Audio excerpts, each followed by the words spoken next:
One thing that you guys need to know about me, okay? I am a name dropper. Now, let me tell you why. You'll meet many people. You might be one of these people that goes, well, people are just people, and you're right about that. But for me, if I meet somebody in person who I have seen on TV or in a movie, that's a big deal for me. Let me give you an example. Okay, I grew up in, I guess what you would call the country, a smaller town in Oregon. And when I was a very little kid, I want to say fourth or fifth grade, a woman moved to town several miles from my house, but where I lived, I had to take back roads to get to the freeway. So I had to go through these roads all the time. At some point on that journey to the freeway, I would pass this woman's house that she just moved into. That woman was the mother of the Bionic Woman. I don't know who the Bionic Woman was. I want to say James Fonda. I didn't live through the Bionic Woman era. I guess that was a TV show and or a movie and or a series of movies. I don't know a lot about the Bionic Woman, but I've heard of the Bionic Woman. Her mother moved to an area near my house. That was like the biggest news ever. Every time we would drive to the freeway and pass his house, which is at least once a day, every single day, we would turn our heads and look at the house that the Bionic Woman's mother lived in. Point I'm trying to make. We don't really see very many famous people. All right, there's not a lot of media, there's not a lot of TV shows, not a lot of movies being made out in Oregon. So we had to default to our biggest celebrity being the mother of the Bionic Woman, who may or may not be named James Fonda. I don't even know. But it was still a big deal. So when I meet somebody, I know that I drop names, I get teased for it a lot, but I like to bring it to you guys and go, guess who I saw last night? But I had an interesting run-in. So, Chris Pratt, okay? Guardian of the Galaxy, Chris Pratt. I actually more know him, I never saw that film, but I know him from Parks and Recreation. But he is a very big deal in the world of Hollywood right now. He's red hot. Chris Pratt, back up, high school wrestler, state of Washington. I'm in Oregon. For any of those who are geographically challenged, Oregon and Washington touch each other. Where I live is exactly 30 minutes from being in the state of Washington. So, neighboring states.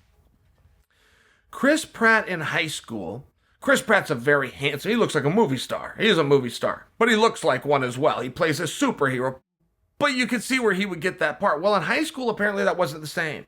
Apparently, he was kind of a chubby, unathletic kid in high school that had a good work ethic and a good drive, and he got into the sport of wrestling. So he goes and does a camp at Oregon State University. The coach at that time at Oregon State, the head assistant, was Randy Couture. Camp goes on, camp's a week, camp is done, all the kids are about to get up and grab their sleeping bags and go say hi to mom and dad, get in the car and go home. Camp's over. Well, the very last thing that Randy Couture does, he's got all the campers together. It's a big successful camp, whole bunch of kids, and he points to one kid and he says, stand up. This kid stands up, little chubby kid, and Randy said, this is the guy who worked the hardest this entire week. This is the guy who got the most out of this camp. This is the guy who did what all of you should have done. And moving forward, you guys need to do what he did, which is be here early, have a great attitude, leave when we're done, don't complain in between, absorb as most as you can, whatever the compliments were, but something along these lines. Okay, great, that was back, 93, 94 at the latest, 93. Chris Pratt now trains at Jay Glazer's gym, which is called Unbreakable. Randy Couture is one of the coaches there. Chris Pratt, who's now a big star, walks up to Randy Couture and said, hey, great to see you type thing. Randy says, well, it's nice to see you too. And Randy's playing along. He's like, nice to see you. Have we ever met? So Chris goes, oh, you don't remember me. Hey, do you remember you did a camp at Oregon State? It was way back in the early 90s. And there was a little chubby kid there from Washington. And the last day of camp, you had that kid stand up and paid him some compliments. And that's me. That kid was me. And Randy's like, you know what? I hadn't the foggiest idea that was you. You look a lot different now, but I actually do remember that kid, and I do remember that moment because it's the only kid that I stood up and I praised, which essentially gave a thumbs down to all the rest of the camp. I do remember you, yeah. So at any rate, I only tell that story to tie in this fact. Chris Pratt is a wrestling fan. Now, I've met Chris Pratt one time, roughly a year ago, and it was kind of real quick, but I had met him. So I see him yesterday. He walks up to me like we're old friends, and he goes, "Hey, Chael," and he says, "Hey, who do you think is the biggest lock from America to be an Olympic champion this year?" Right, we're in an Olympic year. Now, I don't get to talk wrestling with anybody because nobody cares when I start talking wrestling. I'm like the only wrestling fan in the world, right? Truly, in my own sphere, there's not a lot of wrestling fans. And even the friends that I have that are wrestling fans or former teammates or former wrestlers, they don't follow it enough. They don't follow it to the international level. And that actually requires some research. To become an international wrestling fan is a very hard thing to do. There's no TV channel, no cable, no satellite, nowhere you can do that. There's one website. They cover it. You got to be a member. You got to log in, and you got to study this stuff. And I'm one of the people that does. Well, it turns out so does Pratt. What are the odds of that? He has a subscription to the same website. I have a subscription. He watches the same stuff I watch. So he comes up and he says, who do you think is the biggest lock? Well, that's a very fun question for me. I don't ever get to talk wrestling.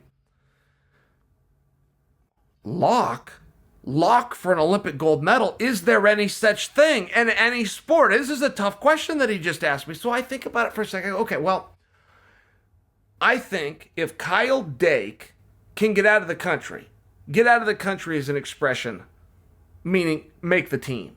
Can he beat all the guys within America to make the team, to get on the airplane, to get out of the country, to go compete in the Olympics? If Kyle Dake can get out of the country, which means going through Jordan Burroughs twice in one day, if Kyle Dake can get out of the country, I believe Kyle Dake, for sure, as far as lock, brings home the gold medal. Now, I have evidence of that, representative of the fact that Kyle Dake has not lost to a foreigner that I'm even aware of, which includes a technical fall over Sargouche a number of years ago, which includes two-time defending world champion. But I also have evidence that he was in Italy 2 weeks ago, and in the finals of that tournament met up with the second best wrestler alive, evident of the fact that the Turk who he wrestled has in a world silver medal. That match lasted 28 seconds. The second baddest man in the world officially could not go 30 seconds with Kyle Dake. So my pick, if Kyle Dake should be able to get out of the country and through Jordan Burroughs, the greatest lock that we have is Kyle Dake, and that was my answer. He informs me that surprised him. And I said, well, who's your lock? He said, Beau Nickal. And he proceeded to tell me why. He proceeded to tell me about Beau's attacks, about Beau's stance, about Beau's growth. Evidence of his growth was the fact that he was the NCAA champion, but a number of months later become the university world champion in a different style at a different weight class. He knew all about it. And I only share that with you because if I got a tickle about meeting him, if I got a bigger tickle about having a conversation with him about wrestling, the fact that he was an old and still most wrestlers, man, they don't still follow it. Wrestlers like to say it's a fraternity and it's a club and it's a brotherhood. They like to say those things, and I wish those were true, but it's not. Guys go wrestle, and when they're done, man, they put that singlet away. They don't ever go back. And then you get the real hardcore guy that does go back, and he goes back in a coaching role, but even he doesn't then go attend the local wrestling matches. Even he does not go over the weekend, log in to this website, to the account that he paid for, and watch international wrestling. That's just a really rare thing. I mean, I'm one of those guys, and there's a niche, and there's a market, and there's a reason that Flo does so well. The other side of it is there's not a lot of us, which means we all must come to one place and they satisfy that need, but it is what it is. The fact that he is that guy, oh, and by the way, gave Nickal some rub and even knew about Nickal winning the NCAAs, parlaying that into a university world championship and now pursuing an Olympic dream at a weight class that is yet to be identified. It appears that Nickal's going to go 97. Nickal is in a very odd spot because his two teammates are world champions. One, Kyle Snyder at 97, his own teammate. His other teammate, should he want to cut down to 185 pounds, which I believe is his more appropriate weight class, but then he has his other teammate / coach, David Taylor, who is the world champion. They're teammates. So Nickal has to essentially identify within his own room which teammate am I coming to take out. A weird spot, right? I mean, it's just a weird spot, but that's how That's just what the atmosphere is out at Penn State. So I think a lot of signs point to Nickal staying at 211. I kind of think he might go down to 185 just because I think it might be a little more appropriate weight. Either way, one of the biggest stars in all of Hollywood follows Nickal and believes in Nickal.